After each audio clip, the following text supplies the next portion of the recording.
Human rights is, geez, that's a good question. Human rights. Oh, that's a tough one. Wow. I don't even know how to give that a definition. I would probably have to do a little bit of homework or something. Any right that I think just as a normal, human, any... The rights that humans have? Oh, that's a very large debate. Tú le puedes preguntar a 20 personas y te van a dar 20 diferentes opiniones. Non saprei, una domanda complicatissima. We just take them for granted that they're there, but we don't even consider what they are.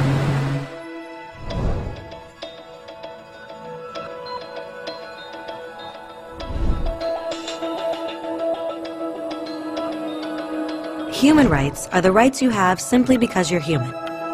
It's how you instinctively expect and deserve to be treated as a person, like the right to live freely, to speak your mind, and to be treated as an equal. There are many kinds of rights. Most apply to a certain group. But human rights are the only ones that apply to absolutely everyone, everywhere. That means kids, old people, poor people, basketball players, garbage men, rappers, teachers, Africans, Indians, Albanians, Christians, Muslims, Kabbalists, atheists, your mom, your dad, your next-door neighbor, and you all have the exact same human rights. In other words, they're universal. But the question remains, what are they? Name the human rights? What the human rights are? The right to live. Equality between all peoples. Right to religion, the right to... Is there supposed to be a list somewhere I should be aware of? According to the United Nations, there are a total of 30 human rights, which are usually lumped together and called simply human rights. They're all listed out in the Universal Declaration of Human Rights, which is the world's most widely accepted document on the subject. But it was a long time in coming. At first, there were no human rights. If you were in with the right crowd, you were safe. If you weren't, well, you weren't. But then a guy named Cyrus the Great decided to change all that. After conquering Babylon, he did something completely revolutionary. He announced that all slaves were free to go. He also said people had the freedom to choose their religion, no matter what crowd they were a part of. They documented his words on a clay tablet known as the Cyrus Cylinder. And just like that, human rights were born. The idea spread quickly to Greece, to India, and eventually to Rome. They noticed that people naturally followed certain laws, even if they weren't told to. They called this natural law, but it kept getting trampled on by those in power. Not until 1,000 years later in England did they finally get a king to agree that no one can overrule the rights of the people, not even a king. People's rights were finally recognized, and they were now safe from those in power. Kind of. It still took a bunch of British rebels declaring their independence before the king got the point that all men are created equal. Which isn't to say he liked the idea, but he couldn't stop them, and America was born. The French immediately followed with their own revolution for their own rights. Their list was even longer, and they insisted that these rights weren't just made up. They were natural. The Roman concept of natural law had become natural rights. Unfortunately, not everyone was so thrilled. In France, a general named Napoleon decided to overthrow the new French democracy and crown himself emperor of the world. He almost succeeded. But the countries of Europe joined forces and defeated him. Human rights was again a hot topic. They drew up international agreements, broadly granting many rights across Europe. But only across Europe. The rest of the world somehow still didn't qualify. Instead, they got invaded, conquered, and consumed by Europe's massive empires.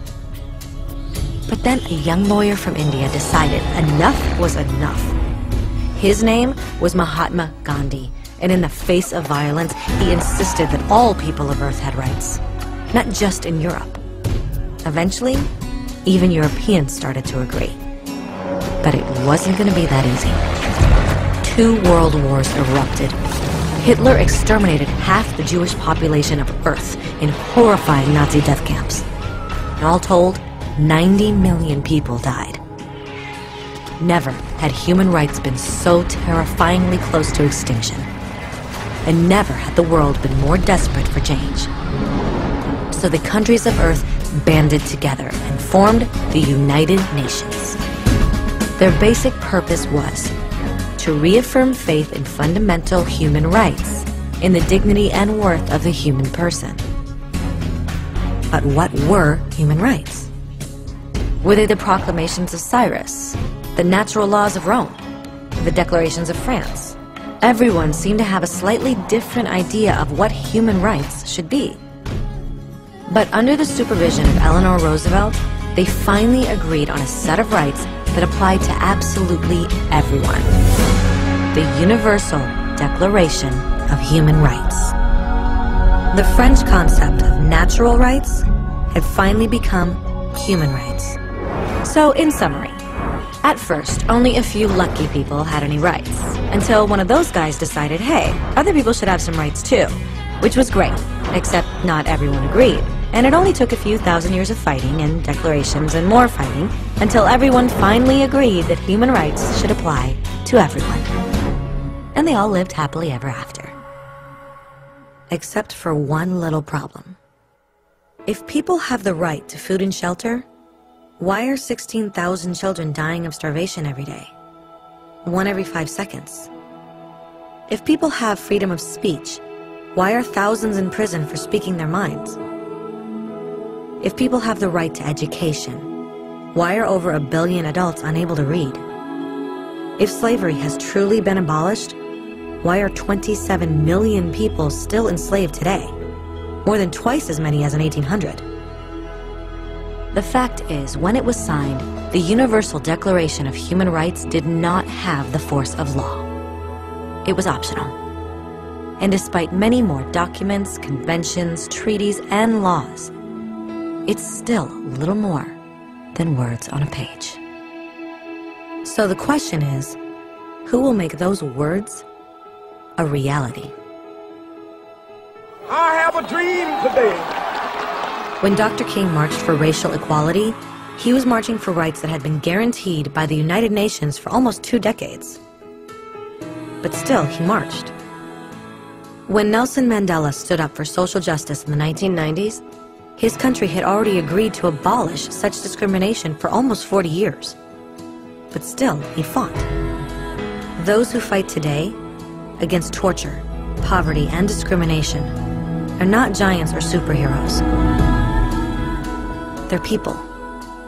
Kids, mothers, fathers, teachers. Free-thinking individuals who refuse to be silent. Who realize that human rights are not a history lesson. They're not words on a page. They're not speeches or commercials or PR campaigns.